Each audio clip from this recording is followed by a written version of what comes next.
all of our viewers in Southwest Florida are in, or likely to be in, his District 14. It's all of Lee County and parts of Collier and Charlotte counties. And our guest is Connie Mack. Welcome. Thanks for your time. Thank you very much. Great to be with you. Connie, what we have here is a series of questions from our readers. And our readers and our viewers know that they can submit their questions on 213-6070, leave a voicemail, or email newsmakers@naplesnews.com. And most of these are from there. We also solicited some, and our readers were eager to submit a question for you. So the first one is from Punta Gorda, from Inge Johnstone. He wants to know what you believe we have to do first to start reversing the financial mess we're in. Well, and it's a great question. I'm glad that you're ready for that I'm ready for that one, because this is, you know, this is the challenge of our time. We've got a fiscal crisis in this country that is, everyone knows it, everyone can see it, everyone has felt it, yet Washington seems to be struggling with how to fix it. I've introduced a piece of legislation that I know you're familiar with that will balance the budget in 8 years, cut $7.5 trillion, and get us back on track. And the way we do it is we cut 1% of spending, so 1 penny out of every federal dollar for 6 years. And in the 7th year, we cap spending to 18% of GDP. In the 8th year, we balance the budget, and after 10 years, we cut $7.5 trillion. And Jeff, here's what I think is important. Everyone who's watching your show, everyone who is reading the newspaper, everyone in my district, everyone in the state, and everyone around this country has had to cut more than 1% or 1 penny out of every dollar of their home budget. They've had to do much more than that. Every business has been impacted and had to make those cuts. The federal government surely can take 1 penny out of every federal dollar. If we do that, we can balance the budget and get our fiscal house in order. We have a follow-up question from Kelly Lawman of Naples, and she wants to know, do you have strong enough support to really make it happen? Well, I'll tell you what. Just last week on Monday, the Republican Study Committee, which is the more conservative group of the House of Representatives, of which I'm a member of, sent a letter to Speaker Boehner with 103 signatures that said, before we deal with the debt ceiling, we demand 3 things. One is a constitutional balanced budget amendment. The other is my bill. And the third is caps on spending. So there's 3 programs. One of them is my bill. Okay. So I think we've got a good shot of putting this through. Whether or not we can get it through the House and the Senate, I don't know. But you know what? None of the other ideas are moving either. Kelly Lawman also wants to know, she says, critics have pointed to your plan's vague direction. She says, which areas of spending should be targeted first? Yeah, and this is what the beauty of this plan is, right? So there's 2 options. Either the Congress and the President work together to make the requisite cuts, right? If they fail, if the Congress fails and the President fail to make 1%, 1 penny out of every federal dollar, there's an across-the-board cut. It's a huge incentive for the Congress to work together to get this done, so we don't have across-the-board cuts.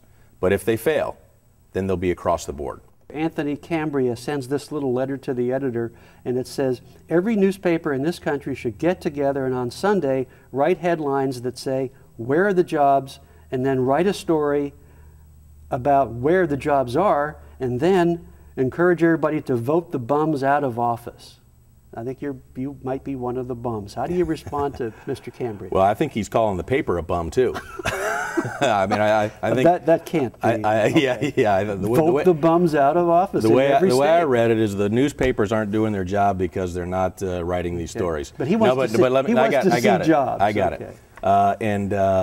And he's right. And what we should be doing is creating jobs. But there's a problem. So the disconnect is this. In Washington, and the Democrats in Washington, believe the way to job creation is more government, more spending, more regulation, more taxation. But everybody in business who creates jobs says that more government, more taxes, more regulation, more spending kills jobs. So right now we have the Democrats, who still control the Senate and the White House, continuing to push an agenda that raises taxes, puts more regulations on the back of businesses, and spends more money. So if the Obama administration is serious about creating jobs, they need to have a complete paradigm shift. They need to get out of the central planning, leftist, liberal mode and realize that if you want businesses to grow, you've got to cut taxes. You've got to reduce the regulatory burden. And this can happen. We can do this. The small businesses will grow. Think about this. A small business, go ahead. Are we running out of time? Got to take a break. We'll come right back there. Our guest from the U.S. House of Representatives, Connie Mack, Republican Fort Myers. We'll be right back after this. You were on a roll there about jobs and Democrats. Go, pick up. Okay, so I just went through why we're not creating jobs in this country. First of all, D.C., the Democrats believe that its government is the one that creates jobs. I believe that it's the individual. So we need to get away from this central planning idea of more government that is being pushed down our throats by the Democrats, and recognize that if you go to a small business and you put more regulation and more taxation on them, they're not going to not only create jobs, they can't because they can't afford it, but they got to start determining whether or not they can continue to keep the people they have now. So what we need to do is reduce the regulatory burden on them. We need to cut taxes. We need to create an environment where the entrepreneur, the people who are willing to take risk in this country, are willing to go out there and make that risk. Right now, the federal government is in a position to punish those small business owners instead of unleashing them to go do what they do best, which is create jobs. You were at a White House meeting just on last Friday where you came out, and I think I saw you tell Fox News that the president referred to lower taxes as an experiment. He did. So it was shocking. So the president, again, so this is the mentality in Washington. In Washington, on the left, they believe it is government's money, right? So the president, during this meeting that we had, referred to low taxes as an experiment, as though that experiment failed. There's never been a time in history, not only in the United States, but in the world, where taking more from the private, from the individual, has increased productivity. It is true everywhere in the world that more government control, more government taxes, more regulation destroys opportunity. We have a question from reader Murray Handel, and he wants to know, would you agree to raise the debt limit if the deal included some revenue enhancements? I have said over and over again, I will not vote to raise the debt ceiling unless we balance the budget. And I do not see us balancing the budget with revenue enhancers, by the way. Okay. That is just another word for tax increases. But what I will say is this. I do think we can end up with more revenue, and that's through a pro-growth policies, not through punishing with more taxes. Another question, this is amazing too in Washington. Will you sponsor or co-sponsor a support or a resolution calling for the expulsion of Anthony Weiner? Well, I think Weiner's on his way out anyways, but certainly if that came to the floor, I would be in favor of it. But would you sponsor or co-sponsor it? And if not, isn't that like saying it's okay for lying perverts to be members of the House? No, I think he will resign. Look, you've got both the leadership on both the House and the Senate have said that he's got to go. His actions are something that we cannot tolerate. You know, I do think that this is somewhere in his conscience. He's got to know that what he's done is wrong, and just going to rehab for a while is not going to fix it. And I think this will be his last week in the Congress. So we're taping Monday. Anything can happen between now and Sunday, but that's your answer on Monday. Okay. Is the president in violation of the War Powers Act? In which excursion? I think this. I don't think the president has the authority to do what he's doing in Libya. The president must come to the Congress, lay out what his plan is. Why are we in Libya? What is the goal? You can't have a goal to remove Gaddafi and then say we're not going to put boots on the ground. It doesn't make sense. In that respect, he is in violation of the war powers. The Congress holds the right to go to war. And there's been an invasion in Libya. And the president has not come to the Congress, has not justified his actions, has not asked for the approval of the Congress, which is the American people, by the way, to go to war.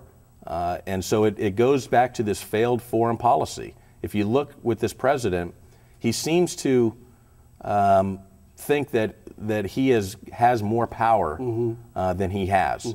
And going to war in Libya without coming to the Congress is a mistake. Let's talk about politics, close to home. Several readers wanted to know about your decision not to run for the Senate seat held by Bill Nelson. As I recall, one of the reasons you gave was you didn't want to put your young family through what would be a pretty grueling campaign. Yeah. What else can you tell us? Well, I would say this. It's not so much putting them through a campaign, it's taking the time away from them. I've got two small children, an 11-year-old and an 8-year-old. My son just made the all-star team in Little League. 2 weeks ago, I was watching his tournament over on the East Coast. Next weekend, he's got another tournament that I'm going to go to. And if I ran for the Senate, I wouldn't have the time to do those things with my small children. It's not the right time. Politically, I think it's the right time. I think Senator Nelson is part of the problem, not part of the solution. He buys into the central planning idea of the left, that more government, more taxes, more regulation is the answer. I think I've got a completely different vision for the future. But for my family and for my wife, just the time was not right. So who will you support for the Senate nomination? I have not made any determinations on who I'll support. Who will you support for president Republican nomination? Well, I was supported Mitt Romney last time, and right. I'm going to support Mitt Romney again this time. He's got the business background to turn this country around. We need somebody in the White House that can work with the Congress that recognizes that more government is not the answer. Will we see a new congressional district somewhere in Lee, Collier counties, maybe up toward the Cape Coral area? Is that going to happen or not? It's not unanimous. I have no idea. I mean, this is, the legislature will start a process where they'll, 10 years ago I was in the legislature for redistricting. So right now they're going to go around the state. They're going to take input around the state. Yeah, but what's your hunch? Are we going to... Certainly the population growth would show that there's room for a district here, but you can't move. Okay. Every time you move one area. So it's not a slam dunk? No, I don't think it's a slam dunk. If you want to get your questions in for future shows, just like all these questions we have, you want to call 213-6070, leave a voicemail, or email newsmakers@naplesnews.com. Watch the paper, watch the website for who the future guests are going to be. Get your question in there, and then tune in for the fun. And let me ask you, we have another question. What do you say to those who claim you spend too much time in California and not enough in your district? And this is a reference to your wife, Mary Bono Mack, representing a district at 45, as a matter of fact, in Southern California. I would say that this is spawned by political opponents. My opponent last time, the Democrat who ran, his entire campaign was that his wife could vote for him. And so you're right. So Mr. Roach. Mr. Roach. So this has been something that has been asked. I have proven over and over again that I spend my time in D.C., which is where I was elected to go, and here in my district. And occasionally I go to Palm Springs, California. But it is probably much less than most people would expect, maybe 7 days in total this year, maybe 10 at the most. And some of those were after Congressman Giffords was shot. Mary and Congressman Giffords were very close. It was a very difficult time, and so I flew out to be with her. But we take our jobs very seriously, and I spend my time here in my district or in D.C. Now there are occasions when I go to New York, when I go around the state of Florida for fundraising or for other activities, but this is nothing more than my political opponents want to try to make an issue. It's easy for them to point to that, but I think the question ought to be, have them prove it. This is my home. This is where I live. Have them prove what? That I'm not here. I'm always here. Okay. We could spend more time there, but we got to move on. Immigration. Question, where are we regarding balanced immigration reform? And I'm going to add on a part of my own question here. The U.S. Supreme Court ruled on an Arizona immigration issue, not the one we've heard so much about, but is the Arizona law that holds employers accountable for hiring legals and illegals. And if they hire illegals, they're going to get arrested.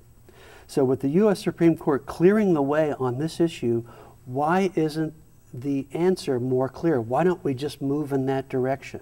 Well, okay, so, and I think the Supreme Court was right in its ruling. The states do have the right to say to the businesses in their state that you can't hire people who are in this country illegally. So I think the Supreme Court made the right determination there. Moving on to comprehensive reform, that's where we get in trouble. So all of us, Republicans, Democrats, Independents, everyone watching this show, believes that we need to secure the border, that we need to secure the border both north and south.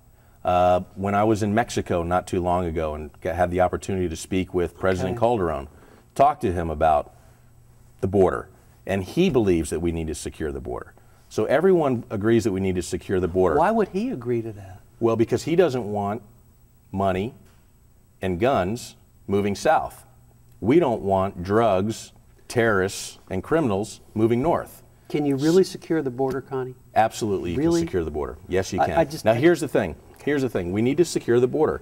And it doesn't have to, we can do it in a number of ways, and it can happen. The reason that we haven't done it to this point is because in Washington, instead of taking those set of issues and dealing with the border, we get into the discussions about amnesty. So the left wants to have complete amnesty, and make no mistake about it, it is a political judgment on their part. They see that as votes for them. Republicans, we don't believe that you should have amnesty. We don't believe that if you came into this country illegally and broke the law, that you should be able to stay here, and we turn, our eye away from it. You broke the law, there's got to be consequences. So we can do this. Now, the E-Verify program is a tool that businesses can use to ensure, that's the part that concerns me, is if we're going to say to businesses that you have to hire people who are here legally, then we've got to make sure they have the tools to ensure that the people that they are hiring are here legally. With E-Verify is one of those tools that has proven to work, and we should make sure that that is the law of the land, that E-Verify for businesses is available, and that they can determine whether or not someone who's looking for a job is here legally. We have 2 minutes left. Accountable care organizations, this is on healthcare, has been a central focus of healthcare reform. A reader wants to know, now we see local organizations such as NCH backing away because the costs. What are your thoughts on the future of accountable care organizations, and how is the Obama healthcare reform going to play out? And you have a minute and a half. Okay, well, let's go to the point here. Obamacare will either be overturned by the Congress or it'll be found unconstitutional by the courts, okay, the courts, yes. The Supreme Court. And here's why. The federal government cannot mandate to an individual, to a citizen of this country, what they have to buy. It's unconstitutional. The Founding Fathers never envisioned a time when the federal government can dictate to someone what they must buy. So they cannot escape that. They knew when they wrote the bill that that was the central part of it.